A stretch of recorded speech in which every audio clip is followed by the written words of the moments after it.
Class 11 ছাত্রছাত্রীরা আজকে তোমাদের সেমিস্টার 2 বাংলা পরীক্ষা হয়ে গেল। সে বাংলা পরীক্ষার প্রশ্নপত্র একটি স্কুলে আমি তোমাদের সামনে তুলে ধরছি, তোমরা প্রশ্নগুলি দেখে নাও। সেমিস্টার 2 2025 ক্লাস 11 বিষয় বাংলা, ফুল মার্কস 40, সময় হচ্ছে 2 ঘন্টা। তোমরা প্রথমে দেখতে পাচ্ছ ফার্স্ট কোশ্চেন রয়েছে, মামি স্নেহহীন চক্ষে সেজে একটা দুগ্রহের মতো প্রতিভাত হইতেছে, এইটা ফটিকের সবচেয়ে বাজিত উদ্ধৃত অংশটির আলোকে ফটিকের প্রতি তার মামির দুর্ব্যবহার নিজের ভাষায় বর্ণনা করো। এটা ছুটি গল্প থেকে দেওয়া হয়েছে। যামিনীর মায়ের উৎকণ্ঠা গল্পকথক কীভাবে জেনেছিলেন এবং কীভাবে প্রশমিত করেছিলেন তা তেলনাপোতা আবিষ্কার গল্প অনুসারে লেখো। তেলনাপোতা আবিষ্কার গল্প থেকে এটা দেওয়া হয়েছে 5 মার্কের, যে কোনো একটি লিখতে হবে 150 শব্দের মধ্যে। এটা হয়ে গেল। এবার যেটা রয়েছে পদ্য, সেটা দেখতে পাচ্ছ অধিক 150 শব্দে 5 মার্কের। বৈষ্ণব পদাবলী সাহিত্যে ভাব সম্মিলন বলতে কী বোঝো? পদ্মের শ্রীরাধার বক্তব্য নিজের ভাষায় বর্ণনা করো। আমাদের শুকনো ভাতে লবণের ব্যবস্থা হোক। লবণ আমাদের বলতে কাদের কথা বোঝানো হয়েছে? বক্তারা এমন দাবি রাখার কারণ কী? এরপরে 3 দাগে রয়েছে অনধিক 150 শব্দে যে কোনো একটি প্রশ্ন উত্তর দাও 5 মার্কের।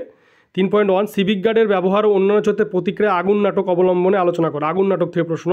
এবং 3.2 আগুন নাটকের তৃতীয় দৃশ্যে সতীশ জুড়ন এবং সতীশ ক্ষিরির যে সংলাপের মধ্যে দিয়ে যে দুর্ভিক্ষের চিত্র ফুটে উঠেছে তা বর্ণনা করো।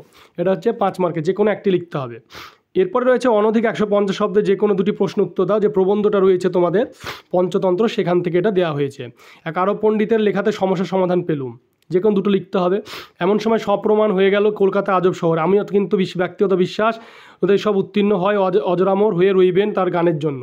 প্রেমের সবচেয়ে মহান দিবস সেদিন। দেখতে পাচ্ছ প্রশ্নগুলি যে কোনো দুটি লিখতে হবে। এরপরে তোমরা দেখতে পাচ্ছ যে অনধিক 150 শব্দে যে কোনো একটা শব্দের প্রশ্ন উত্তর দাও। মাইকেল মধুসূদন দত্তের নাট্য প্রতিভা বা ছোটো গল্পকথক রবীন্দ্রনাথ ঠাকুর, বাংলা ভাষায় প্রবাদ প্রবচনের গুরুত্ব। 3টের ভেতরে যে কোনো একটি লিখতে হবে। দেখতেই পাচ্ছ প্রশ্ন। এবং 6 দাগে যেটি রয়েছে সেটি হলো 10 মার্কে 400 শব্দের মধ্যে লিখতে হবে প্রবন্ধ রচনা। এটা হলো বাংলার উৎসব প্রবন্ধ রচনা, এটা হলো বাংলার উৎসব প্রবন্ধ রচনা একটা দেওয়া হয়েছে 6.1। এখানে তোমাকে যে কোনো একটা বিষয় নির্বাচন করে লিখতে হবে। দেখতেই পাচ্ছ। এরপরে প্রতিপক্ষের যুক্তির অসত্যতা প্রমাণ করে সপক্ষে যুক্তি, চলবাস ছাড়া চলমান জীবন অচল। দেখতে পাচ্ছ। তোমরা ভিডিওটি বেশি করে শেয়ার করবে, চ্যানেলটিকে অবশ্যই সাবস্ক্রাইব করে পাশে থাকা বেল আইকন প্রেস করবে যাতে পরবর্তী ভিডিও নোটিফিকেশান তোমাদের কাছে পৌঁছে যায়।